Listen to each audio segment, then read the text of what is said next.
I això ens va portar a una reflexió d'un minut, que era si una patronal s'havia d'implicar en ajudar a que naixés nou teixit empresarial, ajudar a que projectes passessin a ser negocis. El retret potencial era que els socis de CECOT ens diguessin ens poseu nous competidors i ens diguessin escales avall. Per això ho vam tancar per unanimitat dient els emprenedors de negocis seran empresaris si ens hi impliquem, segurament se sentiran bé, perquè és l'entorn en el que actuaran, i a partir d'aquí això ha anat molt més enllà. És a dir, que la implicació en programes i en ajudar a la creació efectiva de noves empreses té llarg recorregut, i el tema del seu finançament, que és l'àmbit del Business Angels, també hi som. I això ens ha portat, des de fa... Tot plegat començava l'any 2003, vol dir que això és tan jove com el que ara us explico, i això ens ha portat a estar a dins del board de la European Business Angels Network, i fins i tot l'any 2009 vaig anar a constituir l'associació mundial. Vol dir que sí que és veritat que els Estats Units i alguns països escandinaus ens porten uns quants anys d'avantatge, no tants. El que passa és que aquí encara és un moviment molt embrionari en relació al que ells aconsegueixen. Tornem al que és el cor de la ponència d'aquesta tarda. La paraula que més utilitzem tots sobre com estem en les empreses i les dificultats que tenim és competitivitat. Però si aneu als diccionaris, i un diccionari que tingui una mica d'antiguitat, català o anglès, m'és igual, ja ho veuríeu, no existeix. Existia la paraula competència però no competitivitat. Per tant, és un terme relativament modern. I el que fem, suposo que el que fem tots, te'n vas a la Viquipèdia i busques competitivitat i diu concepte comparatiu de la capacitat i rendiment d'una empresa, sector o país per produir i vendre béns i serveis en els mercats interiors i exteriors. Però si continues, hi ha una excepció molt interessant a compartir que diu per als països i regions la competitivitat és la capacitat dels ciutadans, per tant ens interpel·la a cada un de nosaltres per aconseguir un estàndard de vida alt i creixent, el qual ve determinat per la productivitat en l'ús dels recursos, de la mà d'obra i del capital. Per tant, la competitivitat depèn directament de cadascú de nosaltres, afecta a totes les edats i té components tant físics com emocionals. Us deia que la realitat no és màgica, la construïm, la fem. Per tant, el producte interior brut no és altra cosa que el sumatori de l'esforç i l'aportació diària de cadascú de nosaltres. I per tant, es dedueix una frase que ja em permetreu. Noi, noia, tu ets el principal responsable del teu futur. I conjuntament construïm un país i entre tots som els principals responsables del futur del nostre país. O, a menor escala, amb un equip que es digui, o organització que es digui empresa, entre tots som els principals responsables del futur de l'empresa. Pensant sobre aquest terme de competitivitat, ens vam inventar fa uns pocs anys un concepte que seria competitivitat país. I la competitivitat país ens va interessar molt definir-la perquè es tracta d'explicar que no es basa i es suporta exclusivament en les empreses privades, sinó que aplica en el conjunt d'activitats econòmiques que es fan en un territori. Per deixar-ho clar, implica també a les administracions, en les seves empreses i en els seus organismes, perquè ells també contribueixen a la competitivitat. És a dir, que la seva eficiència, la simplificació normativa o l'agilitat de processos aporten o dificulten competitivitat país. Em sembla que és fàcil d'entendre, però és important que ho anem a recordar. I a més, des del 2008 fins al 2012, el sector privat, les empreses, hi han fet molts ajustaments. Per tant, en aquests moments, a més em sembla que els que tenen més trajecte per recórrer són precisament aquests àmbits de les administracions, les seves empreses i els seus organismes.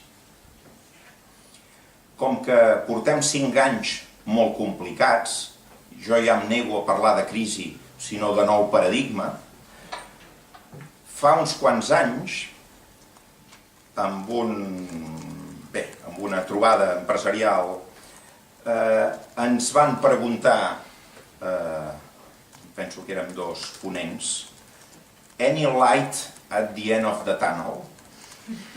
Bé, doncs, amb la perspectiva d'uns anys i del que hem fet en les empreses, la resposta és les empreses que continuem en el mercat estem en un nou túnel.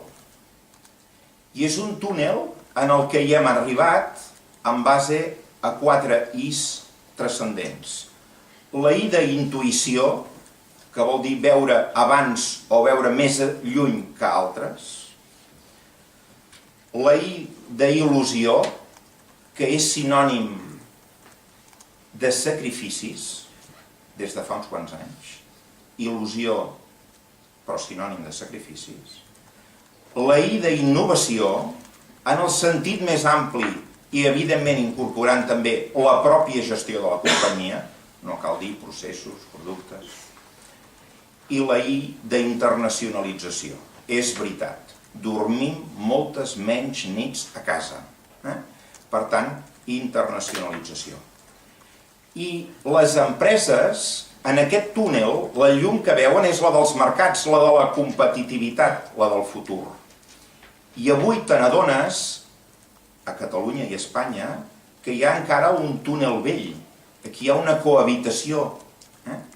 I en el túnel vell ens atrevim a dir que hi reconeixem encara el gruix de la societat, de la política, dels sindicats, fins i tot de les universitats.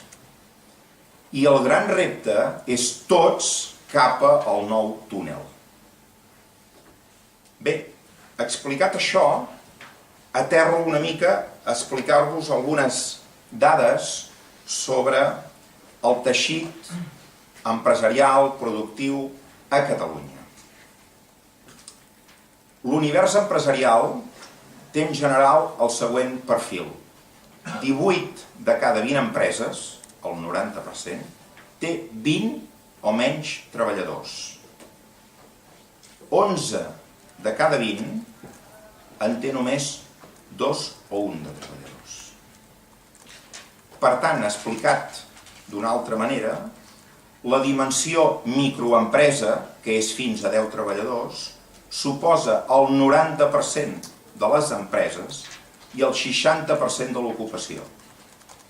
En termes europeus que no americans, si sumem microempreses més petites i mitjanes, suposen el 95% del nostre teixit empresarial i el 72% de l'ocupació.